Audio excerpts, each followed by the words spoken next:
próxima apresentação que eu vou falar sobre outra tendência muito forte, que é o processo de aquisição de um negócio ou uma empresa na Flórida.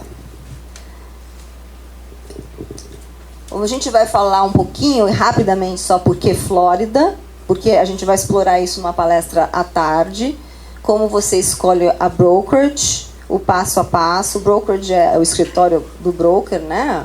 O passo a passo e as perguntas mais frequentes que a gente tem. Então, o que leva o brasileiro a investir em negócios na Flórida? Ele quer gerar renda em dólar. É um estado extremamente amigável para novos negócios. Saem várias reportagens sobre a facilidade no governo, a ajuda, apoio do governo, a questão do imposto ser baixo. A gente não paga imposto de renda estadual, a gente só paga imposto de renda federal, que são 2 ou 3 estados nos Estados Unidos inteiro que tem essa regalia. Alguns casos você pode ter a possibilidade de obter visto de imigrante e a estabilidade da economia americana. Por onde começar? Vocês já viram isso na outra apresentação. Tem que identificar a companhia, identificar o tipo de negócio e entender e acompanhar o passo a passo. Na hora de escolher o seu business broker, o escritório. Então, deixa eu explicar para vocês. Eu falei que a nossa profissão é extremamente regulamentada. Então, você tem que fazer... Eu tenho uma palestra, não sei se tem mais corretores aqui, porque eu tenho uns parceiros nossos que estavam assistindo a apresentação. Eles aqui. E aqui tem uma palestra minha no Cresce que explica o processo de como se tira uma licença e como você mantém, como você vira broker, como eu sou broker e tal. Aí você quer vender negócios. A nossa licença de vender imóveis é a mesma licença que o Estado exige para vender negócios. Mas nós não temos a preparação. Você tem que fazer essa certificação e essa preparação para participar do que eles chamam de BBF, Business Broker da Flórida. Da mesma forma que você tem aquele MLS, né, o banco de dados de imóveis à venda, residenciais, você tem um banco de dados de negócios à venda na Flórida, tá? E esse banco de dados é super organizado. Ele é organizado por categoria. Então, se é restaurante, se é salão de beleza, se é uma indústria, os tipos de imóveis ou de negócios. Você tem condições de fazer a identificação da localização do negócio. Se o negócio ele é transferível para outra região, ou ele depende daquela região. Tem coisas que você não pode levar, tem negócio que você consegue levar com você. Se ele é um negócio que ele pode servir para tirar algum visto. Então, a gente tem isso todo, é um banco de dados, e só quem faz parte do BBF, o BBF, para você fazer parte, para você ter uma ideia, você tem que aprovar o seu currículo, você faz uma entrevista, primeiro o broker da empresa, eu fiz, uma entrevista com o presidente da associação, aí depois que ele me aceitou, eu precisei pedir aprovação de outros colegas do BBF, e por sorte... e por trabalho, né, e por network, eu já tinha alguns relacionamentos que me deram um ok, ela é uma pessoa do bem, e aí você faz um curso, e aí para você ir à frente, no caso nosso, você tem que fazer o IBBA, que é International Business Broker Association, que também é uma especialização, que também são cuidados para a gente realmente poder atender o mercado internacional. A mesma coisa, a equipe conhece a cultura dos países que a gente atende e o atendimento ele é personalizado.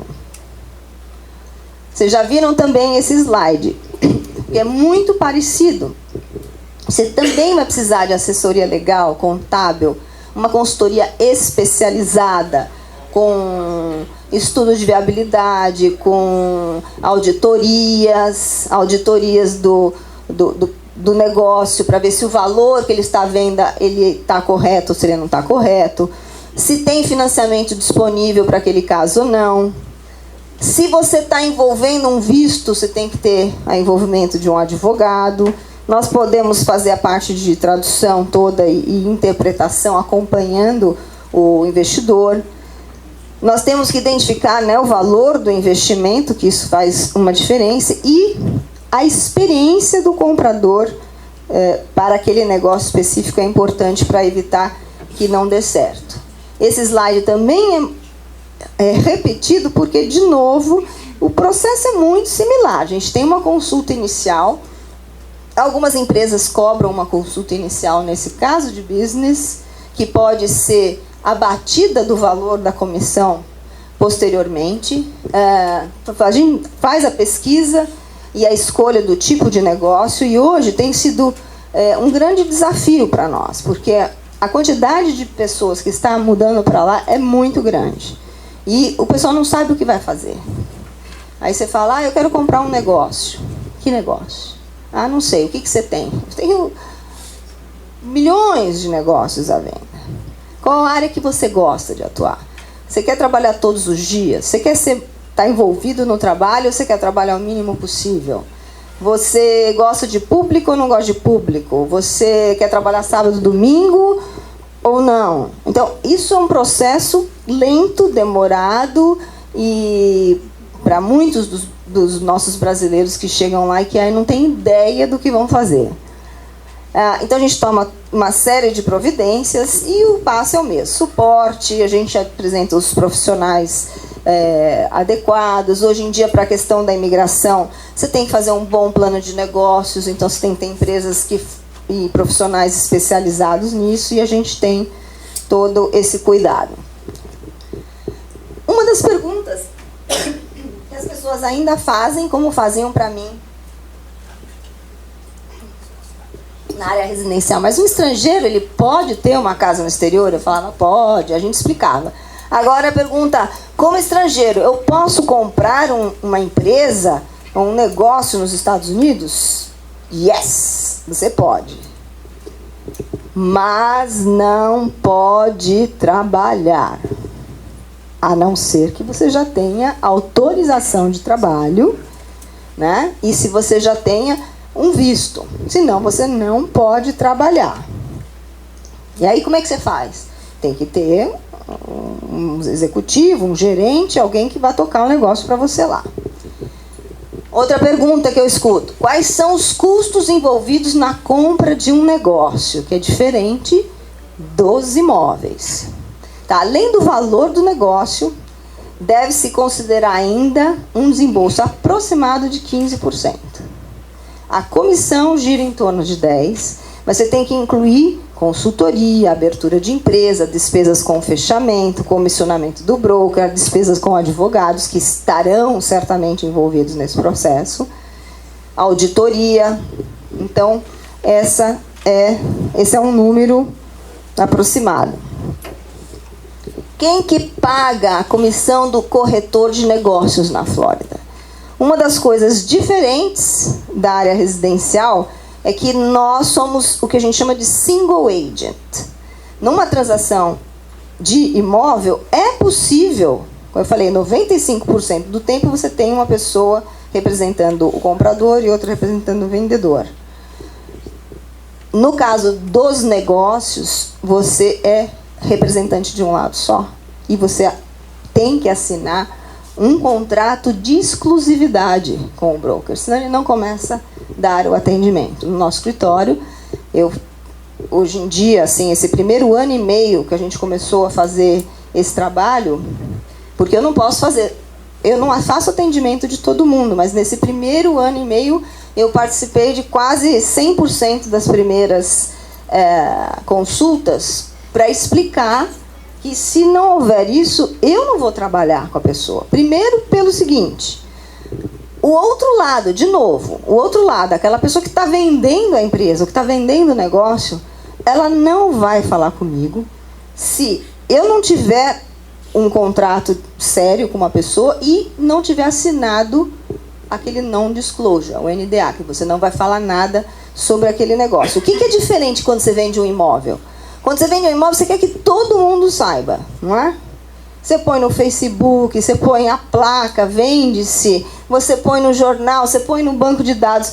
que todo mundo vê, né, no Zillow, esses negócios todos. Quando você vende um negócio, 90% do tempo você não quer que as pessoas saibam que você está vendendo. Por quê? O pessoal pode achar que o negócio não está indo bem, os funcionários podem ficar assustados. Então, eu tenho, por exemplo, atender um cara que vai comprar um restaurante. Ele não...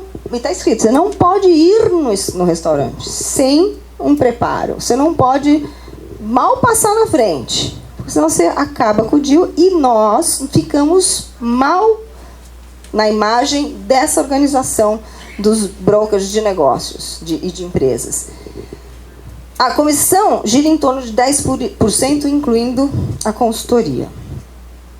Que eu falei que a gente, às vezes, faz uma retenção inicial e depois abate na hora do fechamento. Quais são os tipos de negócios que estão disponíveis para compra? Franquias, postos de gasolina, restaurante, lojas. E aí você use a sua criatividade. Nós recentemente vendemos uma fábrica de colchão, uma floricultura, o que mais? Assim, de diferente, né? Porque esses são os principais que a gente vende. Mas tem uma representação de equipamentos de golfe.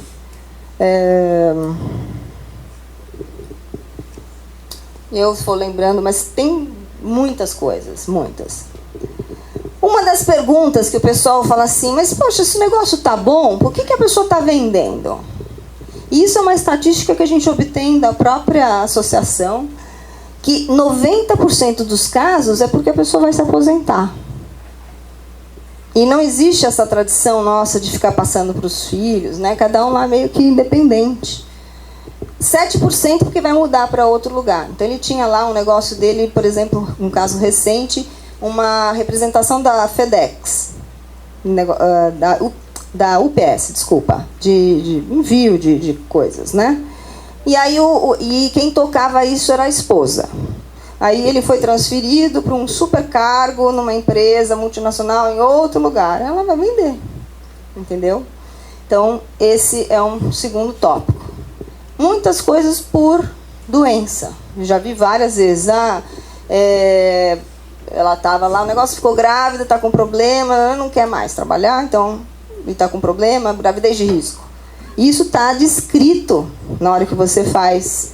A gente, quando vende uma casa, você fala 4 quartos, 2 banheiros. Aqui você vai falar, olha, fatura tanto, tem isso de equipamento, e a razão da venda é essa, porque o comprador quer saber, né? E em alguns casos, ação judicial, processo. Pouquíssimos, né? Quais são as diferenças entre comprar uma empresa nos Estados Unidos e no Brasil, que também é uma coisa que assusta o pessoal? Como eu comentei, né, na cultura americana não é essa tradição de ficar passando para os filhos. Nos Estados Unidos você não compra o passivo da empresa. Então, o comprador adquire um novo CNPJ. Para vocês entenderem o raciocínio. Aquele antigo que tinha todo problema fica... acaba, fecha, não é um problema de quem está comprando. Então, na verdade, você está comprando o quê? Às vezes a marca, né, o nome, o estoque, os clientes, né? Mas não os problemas. A lei trabalhista é simples e os benefícios são negociáveis. Eu tive uma empresa de serviço de limpeza por 7 anos. Limpava resorts, hotéis, restaurantes, cinemas, bancos. Então eu cheguei a ter quase 300 funcionários. Eu tive uma vez a fiscalização trabalhista num hotel, acho que eu até contei para vocês, não sei se foi para vocês, onde o proprietário do hotel, ele me pagava X dólares por hora, por pessoa que eu colocava para trabalhar lá. E ele cismou com alguns...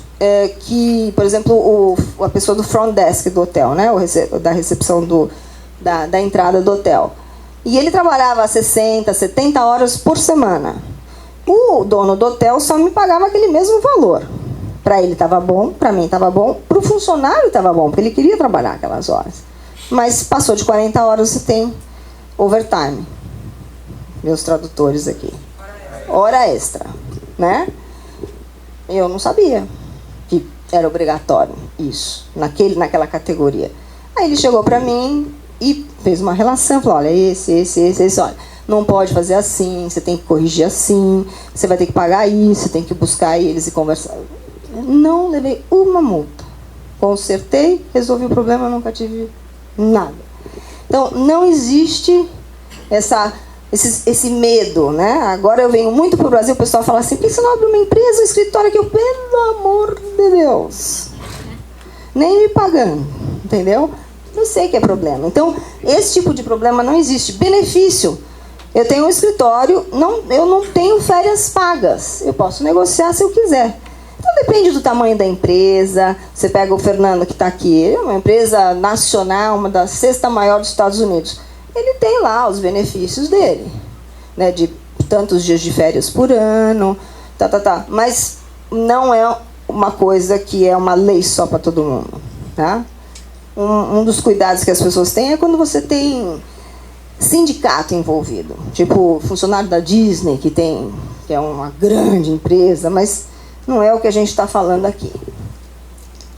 Não existe FGTS. Não é comum as empresas pagarem pelos dias de férias, como eu falei, os encargos são mínimos. E, de novo, para a compra de um negócio, você é obrigado, a gente já tinha comentado lá na frente, é aquela questão do non-disclosure, quando você vai examinar as informações. Outra coisa que as pessoas me perguntam, é melhor começar do zero ou comprar um negócio? Né? Vai depender muitíssimo, muito, muito, muito. Por o caso de visto, por exemplo, L1, muitas pessoas começam um processo, abrem uma empresa que não gera movimento nenhum, aí ela chega e no primeiro ano ela pesquisa e compra uma empresa. Ela adquire uma empresa nesse primeiro ano. Então ela, entre aspas, começou do zero, depois comprou uma. Ou ela fala, não, eu quero começar do zero e vou desenvolver esse negócio. E aí vai depender da pessoa, né, de saber desenvolver e tocar. Então, isso aqui é uma coisa negociável, dependendo do tipo de negócio, dependendo do objetivo, a gente se conversa. E a gente pode discutir esse assunto também, a gente tem essa capacidade. Outra pergunta que me fazem, e se eu comprar um negócio e depois o visto não sair? No caso do visto E2, que ele vai falar que é um dos vistos que os brasileiros têm usado muito. O visto E2 você precisa comprar primeiro para depois solicitar o visto. Então, se caso não der certo, ou você vende, ou você continua sendo dono, só que você não pode trabalhar nem morar. Então, existe esse fator. No caso do L1, talvez você consiga fazer uma contingência da compra ser, a aprovação do visto ser contingente. O aluguel comercial também, muitas vezes, você talvez consiga negociar. Olha, para funcionar, eu preciso alugar este imóvel, mas eu estou dependendo do visto ser aprovado ou não. Então, às vezes, você consegue colocar na proposta uma cláusula de contingência. Outra coisa, mas qual é o valor que eu tenho que pagar? Qual é o mínimo para você ter um visto E2 ou para comprar um negócio? Não existe um valor absoluto. Existem valores recomendáveis, dependendo do tipo de negócio. E isso é caso a caso. Já vi com 80 mil, 100 mil, tá? E até menos, mas existem alguns números que são mais seguros. E eu não vou me arriscar a falar isso porque não é minha área do advogado. Outra pergunta que eles me fazem, franquia é um bom negócio? Franquia é segura, mas é uma concessão. Às vezes é um bom negócio, às vezes não é. Se é para visto, tem que discutir. Então, esse tipo de pergunta que a gente escuta, a resposta é depende. A gente tem que sentar e avaliar caso a caso. Já estamos acabando com um exemplo específico, que é uma das procuras que a gente tem, por isso que o Luciano está aqui também, que é do posto de gasolina, que muita gente fala, eu quero comprar posto de gasolina, e aí, primeira coisa, é com propriedade ou sem a propriedade? Né? Você está comprando também um imóvel ou não? Você quer falar, não? Aí, outra coisa, a compra do combustível, né, que é o seu negócio principal. Então, é importante você entender que vai variar de acordo com o contrato que você tem com a companhia que vai fornecer o combustível. Então, se você tem o contrato, tem que analisar os termos do contrato, se é somente baseado na comissão, se você tem um valor de revenda pré-estipulado ou não, se tem restrições nesse preço para aumentar como você quer, ou se você tem que seguir a regra do contrato.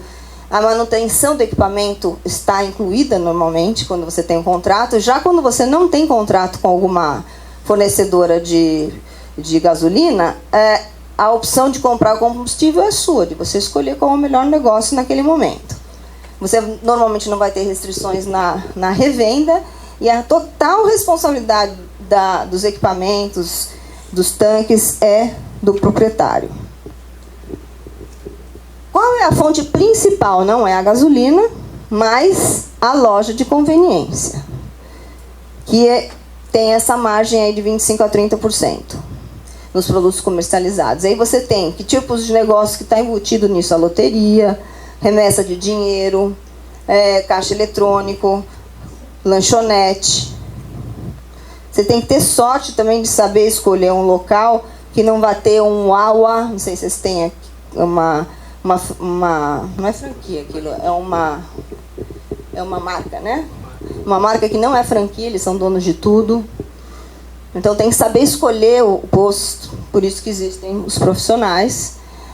E outras receitas que você pode gerar, que isso é uma coisa que quem é um cara bom de negócio acaba conseguindo ter um rendimento melhor, que coloca lavagem de carro, food truck, eles alugam espaço para food truck, podem ter uma oficina, ou podem alugar para estacionamento, ou outros tipos de locação, a área que ele tiver. E essas são as despesas que, obviamente, você vai ter para manter: aluguel, funcionário. Geralmente tem poucos funcionários, isso é uma coisa interessante. Às vezes, dependendo, para ganhar dinheiro, uma pessoa que não quer estar no dia a dia do trabalho, ela tem que ter vários postos, né, e não um só. Alguns prós, né? Tem um fluxo de caixa imediato, então você tem um potencial para receitas extras, a possibilidade de visto, um gerenciamento simples, o proprietário não precisa estar presente no dia a dia da operação. Alguns contras, como a gente comentou aqui: competição com grandes companhias, código de segurança relacionado aos tanques de combustível, ameaças ao meio ambiente. Então, esse é um pequeno exemplo de alguns dos negócios que a gente vende, e que a Luciana está aqui para alguma pergunta específica, mas esse é o apanhado geral que eu queria dar para vocês sobre os passos e os cuidados e responder as perguntas mais frequentes na compra de um negócio. Alguma pergunta? No caso de impostos, especificamente, dá para dar um range de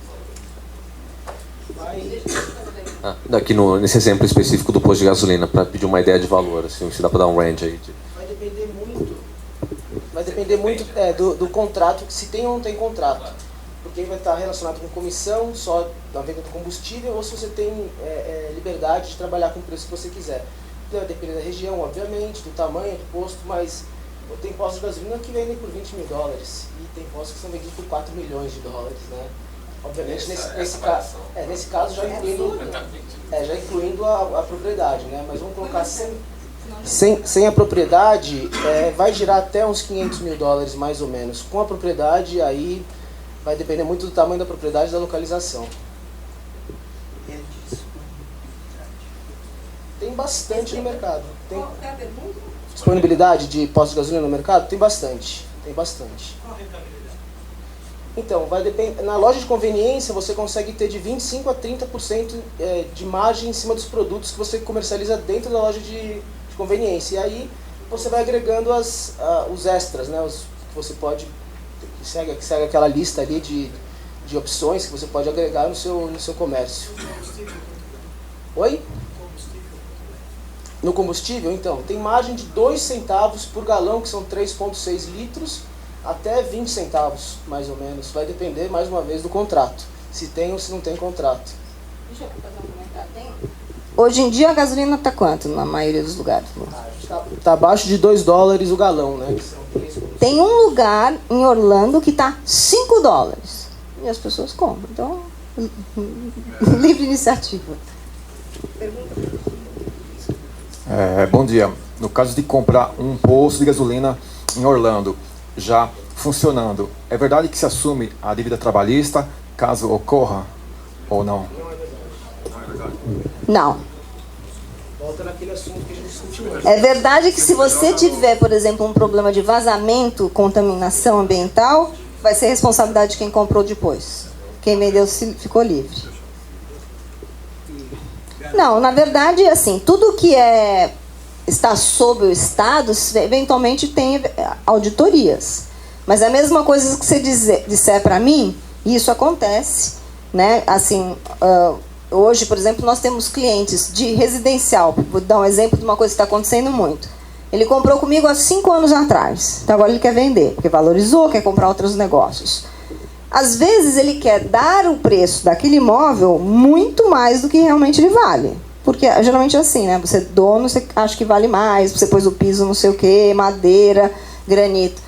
E existe uma dificuldade da gente mostrar qual é o valor de mercado. Então você pega e coloca lá no mercado por um valor acima e eu não vou levar uma multa ou algo assim por estar fazendo coisa. Mas existem pessoas observando e fazendo sempre estudos.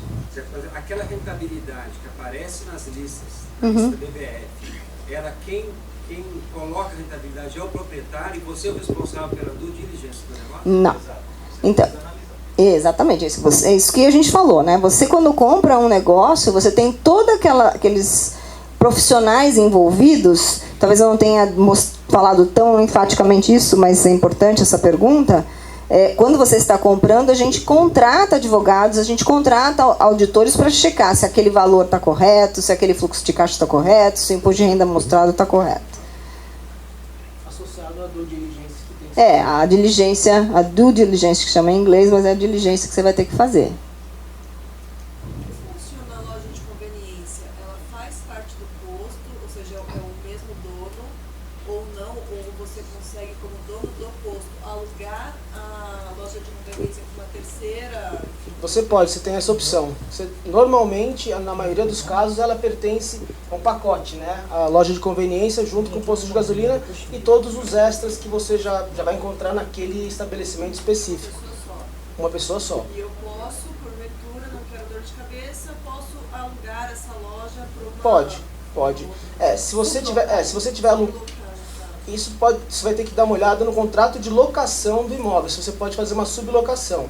Mas, por exemplo, lanchonetes, normalmente, dentro da loja de conveniência, são alocadas para terceiros. A loja de conveniência pertence ao posto, mas a lanchonete não. E aí o dono do posto recebe uma receita de locação dessa lanchonete. Que daí seriam aqueles 25% que você colocou. Nesse caso de locação já não seria uma parte, né? São extra. O 25% a 30% é a margem dos produtos comercializados. Cara, eu acho geralmente tudo Isso especializado também, né? Não, na verdade, você pode operar ou você pode locar o espaço para alguém operar o car wash para você. Isso é bem flexível, né? Vai depender da tua disponibilidade de tempo de abraçar todos os pontos ali, né? Deixa eu tirar uma dúvida. Você tem um prazo de contrato de locação comercial. Isso é renovável? Isso tem luva? Acabou, cancela? Nos Estados Unidos não se existe muito a prática de luvas, né? Os contratos normalmente são de 5 anos e aí você bota cláusulas de renovatórias, né? Que pode ir até 20 anos, vamos dizer assim. Quer dizer que você não quer mais um inquilino. Você vai ter que esperar concluir os... Eu não posso pagar a multa e tirar. Só se tiver uma cláusula no contrato. Tem multa, você tem a quebra do contrato. Se eu posso pagar a quebra e tirar o cara? O cara não está me agregando, o mix não está combinando. Existe isso no contrato? Diz que não existe um contrato padrão. Existe advogados especializados nessa área e a gente faz da melhor forma para proteger o proprietário. Se você quer tirar um inquilino aqui, você não consegue.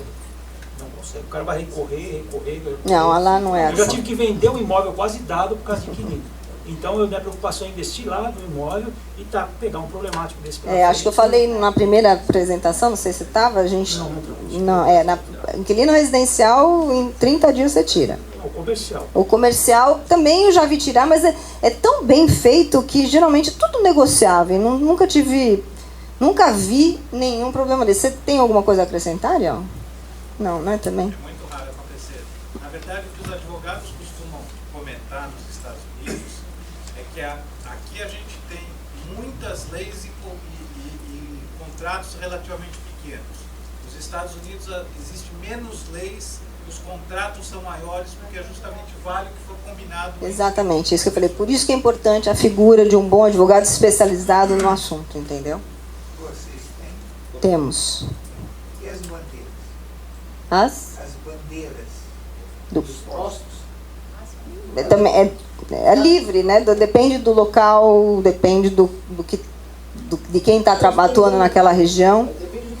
O mercado é livre lá, né? É uma questão de oferta e procura mesmo.